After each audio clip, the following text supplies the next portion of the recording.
महानगरपालिका स्वीकृत नगरसेवक संभाजीनगर ही निवड झाली।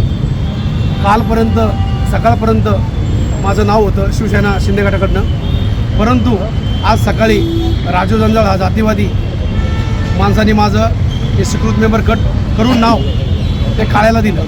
कारण की गेल्या 10 वर्षापासून राजू जंजाळ आणि आम्ही एका पक्षामध्ये काम करतो। तो जिल्हा प्रमुख असल्यामुळं वरिष्ठांचं त्याचं चांगलं आहे, शिंदे साहेबांसोबत चांगला आहे, श्रीकांत शिंदे साहेबांसोबत त्याचं चांगलं आहे। ते प्रत्येक वेळेस मला डावलण्याचं काम तो करतो, कारण की मी एका बुद्ध समाजातून येतो आणि तो जातीवादी व्यक्ती आहे। त्यांनी या शहरामध्ये दंगल छेडण्याचं काम केलेलं आहे। गेल्या अनेक वर्षापासून तो माझं पदाचं वेळ आली, माझं काही आली का मला तो डावलतो।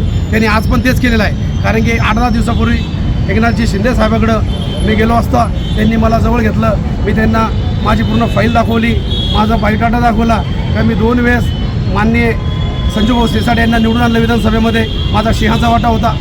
लोकसभेमध्ये भुमरे साहेबांना निवडून आणलं ते माझा सिंहाचा वाटा होता। परंतु शिंदे साहेब म्हटले मी तुझं करतो। काल श्रीकांत शिंदे साहेब शहरामध्ये होते, त्यांच्या सगळं माझं बोलणं आलं, पालकमंत्री सिरसाट साहेबांचं बोलणं आलं आणि आपल्या माध्यमातून आज सकाळी पेपरला आलं, चॅनलला आलं का विनोद बनकर यांची शिवसेना पक्षाकडून निवड झालेली आहे, यांच्या नावावरती शिक्का मार्फत झाला। परंतु राजू जंजाळ जातीवादीनं माझं नाव कट करून काळे नावाच्या व्यक्तीला दिलं।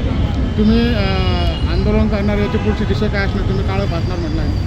कारण की गेल्या 10 वर्षापासून राजू जंजाळ आहे ना जातीवाद करतो माझ्यासोबत। कारण की मी बुद्ध समाजाचा असल्यामुळं तो मला एकाही मोठ्या पदावर त्याने जाऊन दिलं नाही, ना कमिटीवर जाऊन दिलं, ना मला काम करून दिलं।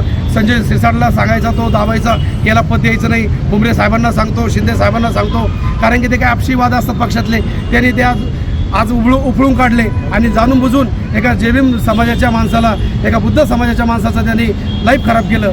आम्ही त्याच्या तोंडाला काळा लावल्याशिवाय शांत बसणार नाही। आणि माननीय एकनाथ शिंदे साहेब म्हणतात प्रत्येक वेळेस राजाचा बेटा राजा होणार नाही, जो काम करेल तो राजा होईल। मी गेल्या 10 वर्षापासून काम करतोय तरी मला फळ भेटलं नाही, आणि राजू जंजाळनं आज माझ्या हातामध्ये जे माझं फळ येणार होतं, मला नारळ भेटणार होतं किंवा स्वीकृत मेंबर पेपर भेटणार होता, यांनी जातीवाद केला आणि माझ्या हातातून ते खाली गेले।